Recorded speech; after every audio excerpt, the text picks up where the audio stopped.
But it's a lot of artists doing that, but it's a lot of black artists taking on that responsibility to talk about grief and processing. And I was back. I know I'm jumping, but the I Am Athlete podcast. That's what they were talking about with Terrell and Sterling and that crew. The networks were telling them that black men don't watch TV, so they don't put those shows on there. And they're like, well, the only time black men can relate to anything on TV is when Sports Center is on or football is on. So they do watch TV. There just isn't enough representation. So they're not watching TV. And Brandon Marsh is like, yeah, because our YouTube algorithm is nuts. And black men definitely watch things where they feel represented at.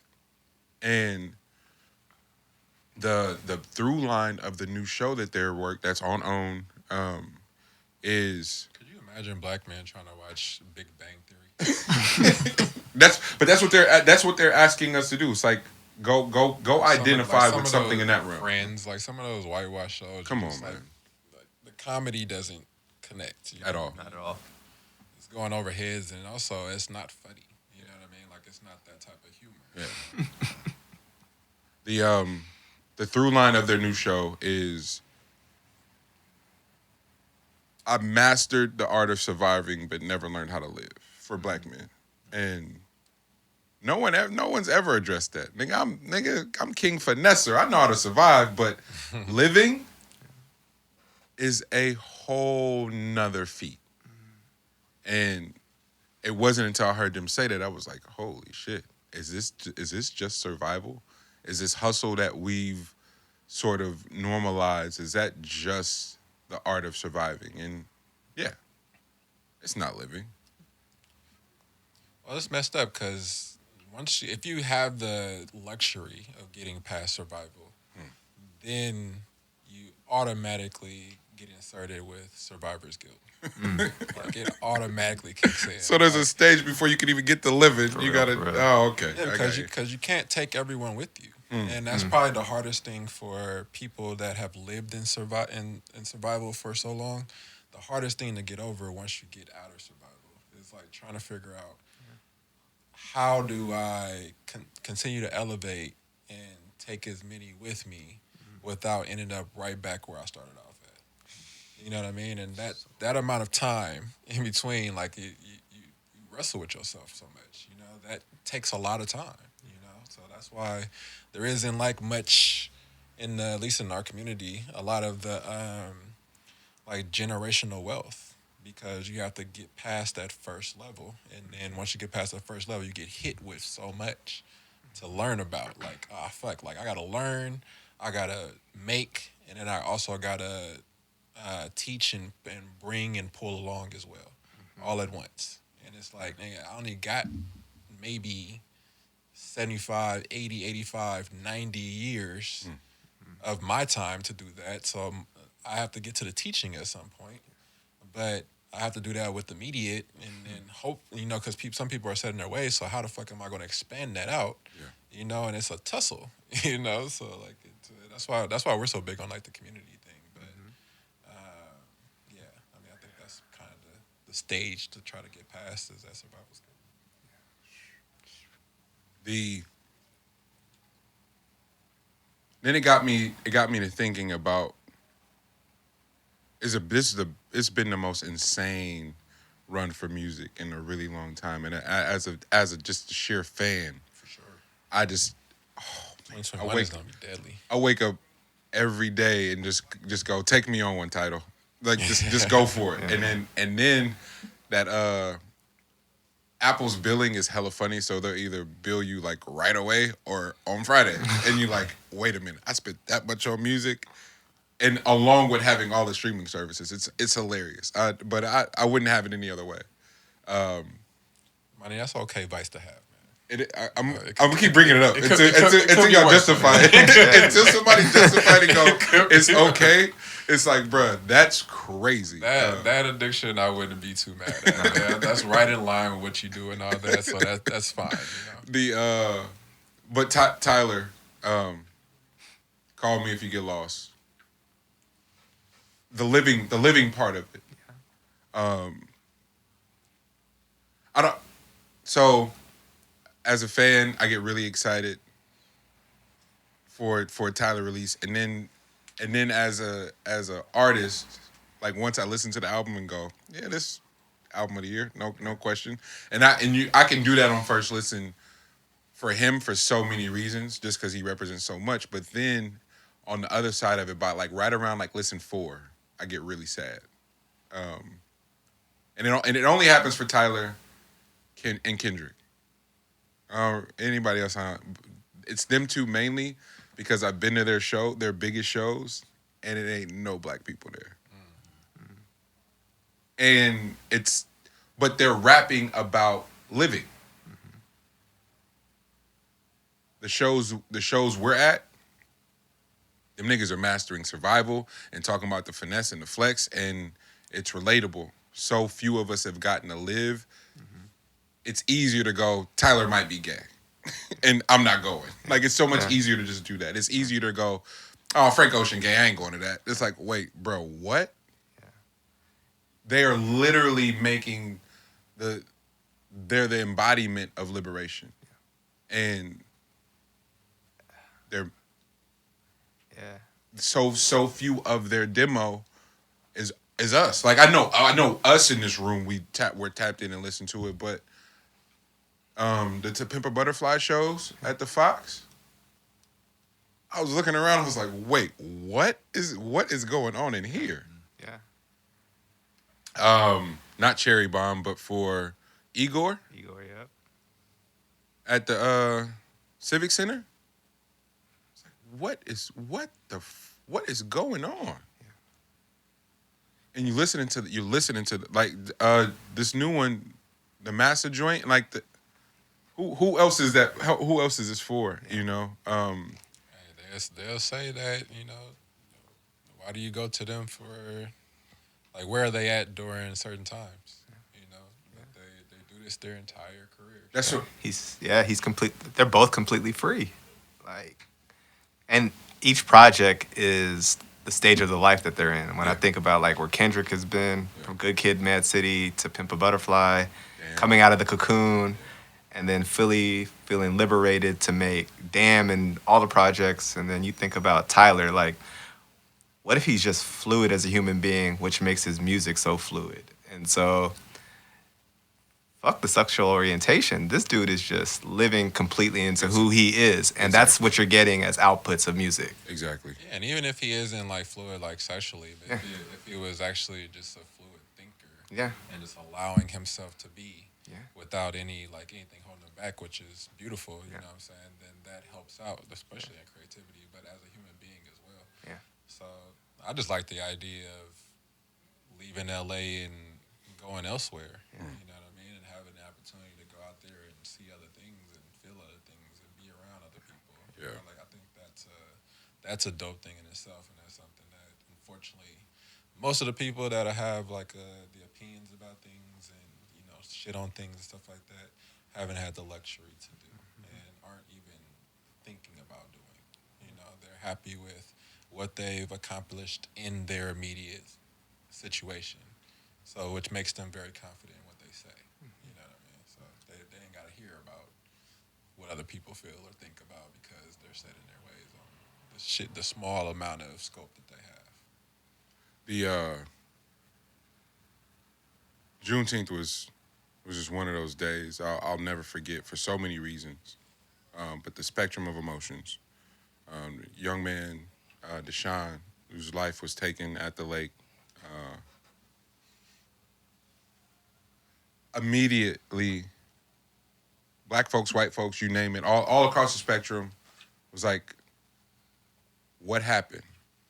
Where is he from? Was he in a gang? Excuse me? How does any of that matter? Like, genuinely, please answer that for me, how any of that matters. It don't? Cool. Shut the fuck up. Like, I was... Hey, that didn't happen on our side of the lake. Nigga, it happened. Somebody got murdered, and And there was no cooperation to like help see that through.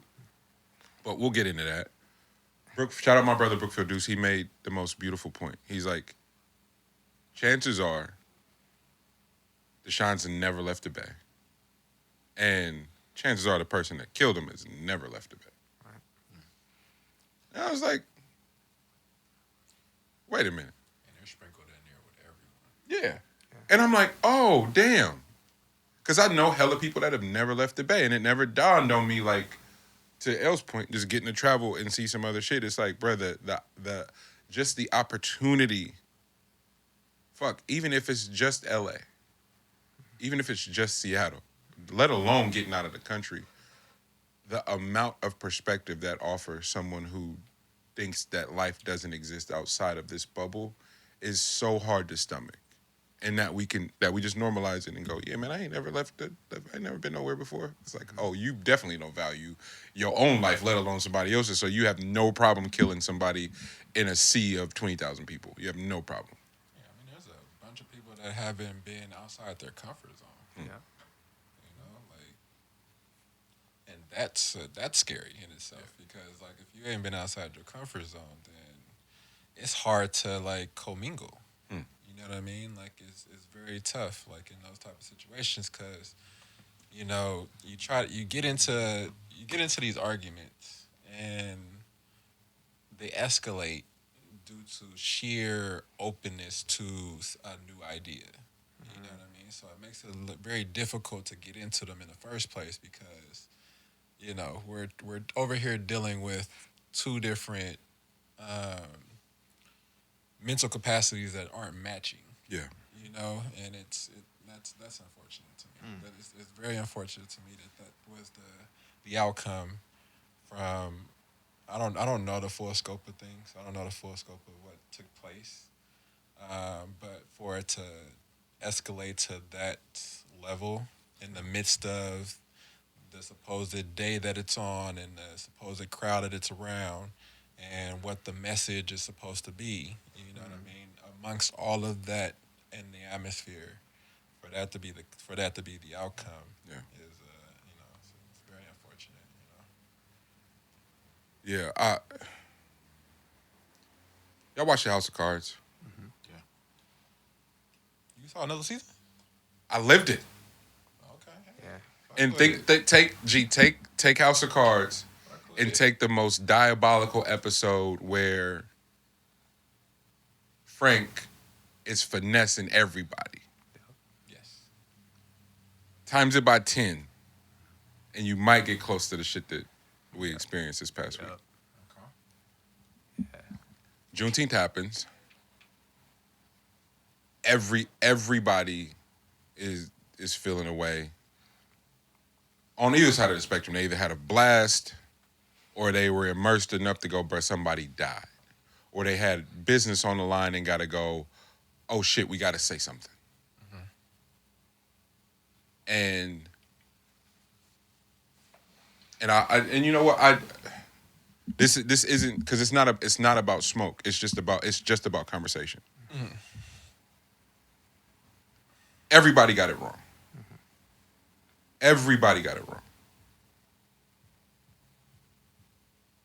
But I'm not a fucking politician. What am I going to say? It's like, nah, y'all got to say something. I'm like, wait, what? We got to say something. That was inside the crew or that was outside? Inside the crew. Oh, okay. And it's like, well, it ain't going to look like everybody else's because God bless his soul and big love to the family. But it honestly didn't hit me until everybody made those shitty statements. And I went, oh, they don't fuck with us at all. Our life is truly disposable. It's like somebody died. Yeah. They want the culture, but as soon as it becomes negative, they want to distance themselves from everything that represents that. As far as possible and as quickly as possible. Yeah. I'm like, oh no. It's not. This is not what we're building. This is not what we're building. So we make our statement and immediately are contacted by every outlet you can think of. And I'm like, now I'm really shook. It's like, Now what are you supposed to do? I watch House of Cards. I know it ain't as simple as that. I know something's going on. All right, bet. I still don't see the play. Cool. Hey, y'all. Y'all statement was really powerful. We're having a visual in collaboration with the family. Can y'all pull up and read your statement? Oh, bet, because we've been trying to get in touch with the family, so cool. Get there. It's a visual. Ain't no way it's starting on time, right? And it's black. That ain't starting on time, right? That motherfucker was on time. They were in full stride. Okay. Moving kind of fast, but hey, still it's early. We fine. The sun's out. Candlelight visual. It's gonna make sense at some point. Every news camera is there. Yeah. No lie. Every news camera was there. Folks is getting interviewed while people are speaking. I'm like, okay. Still nothing to panic about though yet. They love that shit. Still, They love that shit. but it's still no reason to panic. G, this is okay. We can navigate this. Now the speakers start going. White lady that represents the church in Piedmont. Just want to show solidarity with y'all. Y'all, hey, whatever y'all need, fam. You say y'all one more time. Your church is right there. Fuck you mean, y'all? This happened where you lived at too. But okay, cool. Still nothing to worry about. They find the most perfect. When I say perfect, they found the most perfect pastor to play the role to deliver an awesome speech. I mean awesome, performance-wise. What time? What? Mr. Clock. What time? The clock say it. Now, all right, you know what? That wasn't it. He's not lying, man. Okay. He's not lying. He's not lying. Music, all the shit. And at some point, Kariga looks at me and goes, have they said anything about the family yet? I'm like, I was just thinking the same thing. Deuce taps my shoulder and go, hey, bro, I've been here the whole time. They ain't said nothing about the family yet. Kev is behind Deuce and goes, family? Like, I look at Jonel, he goes, no, I don't think they said nothing about the family. So our whole crew was going, wait a minute. Then we start looking. 2 hours ago, and we had already been at this spot for an hour. So an hour in between the vigil and the Chronicle finally released Deshaun's name. So the family hadn't even been notified yet. So like, oh. But mind you, they packing this shit up. They getting ready to leave. They shutting down. And we're going, hey, where's the family? Like, oh, y'all here? Y'all want to speak? Like, no. We want to talk to the family. No, but do y'all want to speak? No. You don't know where the family at? You don't. Oh, no, we didn't. So nobody's talked to the family? And y'all having a vigil in the name of who? And eventually, what we're watching is, this is about budget and monies. What had just got announced the week before? So ballots went out. Ballots are due on June 20th. Mail-in ballots are due, but the whole budget with the defunding of the police, those were all initiatives that were being passed as bills in the measures in the city. So it became a platform for political campaigns. And everybody showed up in name of that. We can't have this attached to our property value. It's higher than this. Hey, look here. Hey, there was an isolated incident. What are y'all talking about? Eat that shit up. And I mean, everybody showed up to make sure they got their little piece of coin protected. Not a single soul mentioned the family, y'all. I've never been so disgusted in my life. And I was only disgusted at myself for being so disgusted and being surprised. And it's like, because we sit up here and do the show, and part of me goes, we're doing a show. I do believe the shit that I say, but it can't be as bad as I'm making it up in my mind. And you go, no, it's worse. Yeah. It was performative. That was how I would describe it. Yep. It was in order to make us look like community, we need to do something in the name of this man's life as a prop. And you go, oh, this is how sinister this is. So when you're doing it the way that we're doing it, and everybody culturally, because of the currency we hold together is so high right now. Everybody wants a piece, and now we gotta, because for the most part, as we've formed, the vetting process has been, Lex, you good. You came with Jonel, you straight. You came with G, I got no questions. Nigga, now we gotta vet people that look like us. The Judas and the Black Messiah shit, you're watching the movie and you're like, no way Bill O'Neill exists. And you go, oh no. It's more plausible than you can even think, especially with the way the movie unfolded. You like, oh. Yeah, I don't know, man. It felt like a playbook. Like they knew exactly what you needed to have. We need to have this musician, this artist, this person here. They need to be visible on camera. Yeah. It was almost like it was scripted. Yeah. It was scripted for us to look crazy. Yeah. It is a playbook. It's the same playbook. Motherfuckers been running for years. All they do is gotta update little things. But there was nothing human, and you're right. It's been for years, and there's nothing humanizing about it. The death was dehumanized. Us as a people are dehumanized in that, and we all walked away like, damn, what did I just watch? I was dumbfounded, but also we had that conversation, and in having that conversation, time passed, and by the grace of God, we got to meet the family. No, literally. The cameras, everybody had packed up, and we're still sitting there huddled up trying to go, what just happened? And somebody in the crew, shout out Rue, David Michael, he's like, I think one of the homies found the GoFundMe, but I'm not sure. Let me double check. He sent a text, sent it to the group thread. We're reading through the description, and Deuce goes, I went to school with the person who had organized the GoFundMe. And you're like, wait, what? And then he said that, and literally a minute and a half later, she appeared. And went, Deuce? He's like, we were just looking for you. Like, literally just looking for you. And she's like, bruh, this shit's sick.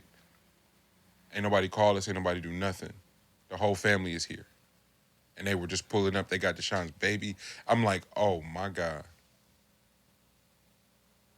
And it was, I just never seen nothing like it. Mm-mm. And so for the whole week, been trying to process and unpack, like getting confirmation. It's one thing to go, bro, you see it, it's hella far removed. It's a whole nother thing to be in it for real. Like literally be the centerpiece, the disposable piece that's being leveraged for everybody's initiatives that don't have shit to do with black people at all.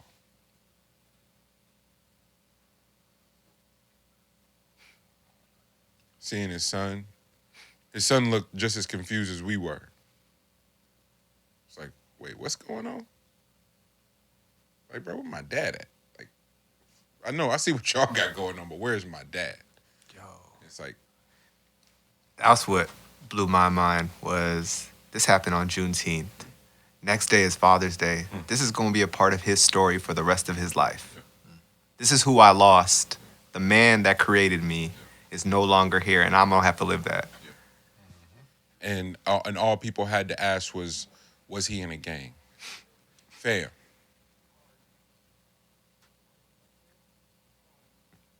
And then you go, okay, so we can move the goalposts for the value of our lives at no problem. And I'm not talking about everybody else doing it. I'm talking about us. It was black people going, yo, what y'all know about him? And I'm like, what?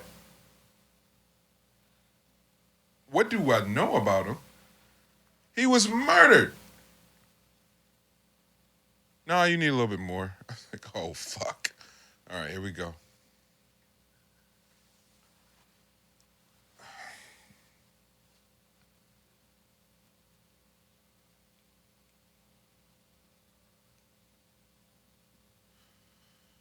to be, and it all ties in the strangest of ways, right? So we're in Denver, and I'm like, this is just really beautiful. Our cousins opened another business, and I just the bandwidth and the time, like I really didn't have it to go, but it was such a big deal. It was like, yo, let me figure out how to make this play work, just to show up and go, yo, I'm proud of you. You guys inspire me. Bet. So make that happen. Only to then go to LA. And we go to LA. We got to play Kev's record for Too Short, for crying out loud. Short was the first. Short and Zach. Shout out Zach. Zach put the play together. We got to play it at the compound. That sound system is nuts, by the way. We play it. Well, yeah. So when you're moving down here, it's like, wait, what? Like, nah, man, we building this in the Bay. And Short just had this look of disappointment. It's like, all right. we go to the next studio. Jay Ant, shout out Jay Ant and Laren, that whole squad, play it for them. Yeah, man. So y'all don't need to go back. Like, you should stay here. They're like, Kev goes, but the kids he's like, nigga, they got school districts out here. It's like, nah, man, we got to go back. The very next day, we run into, shout out, Jane's working. Jane has a room at Raphael's spot at Blakesley. And he's leaving. He's pulling in as we're getting ready to leave. So we stop and talk. And we just end up in that conversation. Like, when did you decide to leave? And he's just like, it took a long time. Because things were still happening. But there was a ceiling on things in the Bay. He's like, every single room here is full. It's like, I couldn't keep people in the studio in the Bay. He's like, it was really disheartening. I was like, damn. He's like, so when y'all moving? It's like, I'm at that space where I can't tell if it's ego and going like, no, we're gonna make it work. We're making it work. Or if that's foolishness and we're gonna hit our head on the ceiling. Literally, I'm having this discussion the beginning of the week, only to get here, have the shit happen at Juneteenth, and go and have all of those conversations be validated and confirmed in some way. It was really sad. It was that shit really made me sad. It was like, why? I mean, granted, the same politics exists there. I'm not acting like they don't, but it wasn't so much the politics of the liberals and the whiteness. It was us. And I'm just like, oh shit. And again, to act like those things don't go together and building infrastructure and talking about economics, like, hey man, that was a money play. So if that's how inexpensive our lives are, is for a ballot right there. At that time, go, oh, Brett just died. That's perfect. Luke, roll that right into this rollout. He's like, oh damn, we not. How the fuck are we gonna infiltrate schools then? That's really the play. Like, we want to be tapped in with the youth for real. But if that's the type of sinister shit y'all got going on, y'all for sure not about to let us in those schools no time soon. So it was just one of those things that was just one on top of another, and you're just like, bro, I don't know what the fuck to do. Bro, they thought sports teams was creating all of the chaos. So that lets you know how far behind they are. Like, they have their own agendas, bro, and it's still crazy what they were doing with the whole like homeless encampment shit. Yeah. Like, they had the funding for that 3 years ago, and they've just shuffled that money around into other things that they wanted to do. And that money, like, is the new person that comes into office is supposed to then have something else, and then they shuffle the money into there, so they still haven't gotten to that. Yeah. That is the slowest of projects that they're trying to complete right now, supposedly trying to complete right now. All while getting people hyped up about the fact that there's so many homeless people that they have to look at every single day. So whatever play they're eventually trying to do on that, because they're just piggybacking different type of plays off of that. Whatever else they got going on is, you know what I mean? But like, this all shit, everything, all this shit is chess, man. Like, every last thing that you come across is chess. So So the Bay is no different than that. Northern California, no different. Southern California, all of California. California might have the most chess moves that you could possibly have, given just the amount of wealth that's out here. You know, like it's a lot of different moves. So like, it's To your first point where you talked about exposure, where you mentioned, you know, I guarantee you neither one of them may have left the Bay. When I first moved out here, I'm driving from Dallas to Oakland. First conversation with anybody from Oakland, I pull up to a gas station, like, "Hey man, what's going on in San Francisco tonight?" "I don't know. I don't go over there." I'm like, man, this is. I grew up in Jackson, Mississippi, and I'm like, this is exactly what somebody in Jackson, Mississippi would say. Yeah. And I was, and it just, because we talk a lot about just exposure.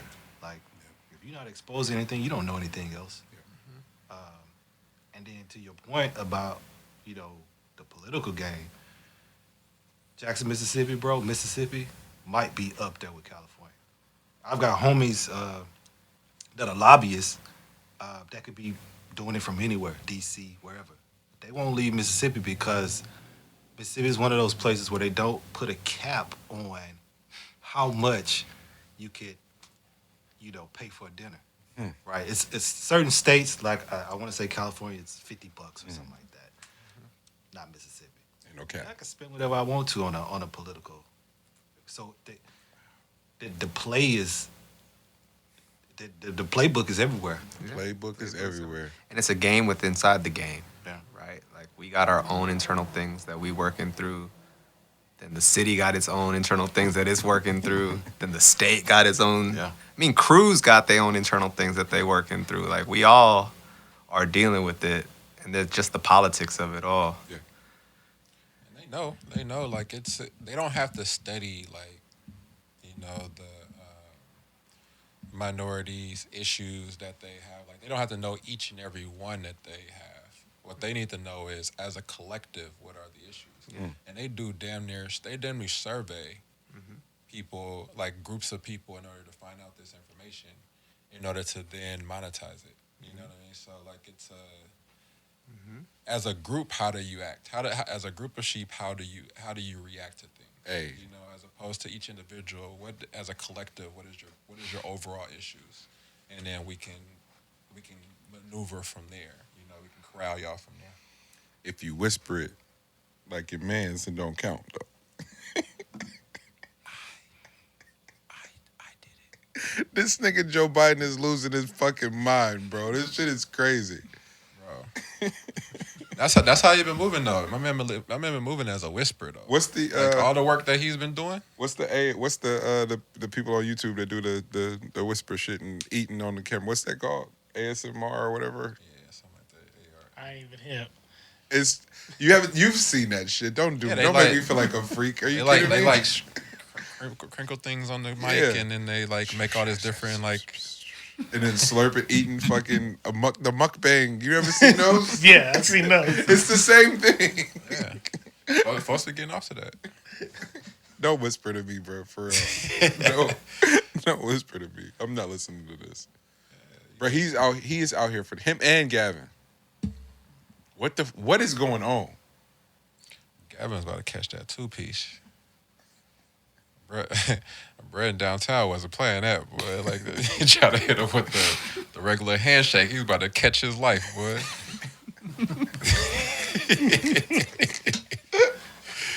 Gavin thought black people fucked with him for real, boy. He found out that day.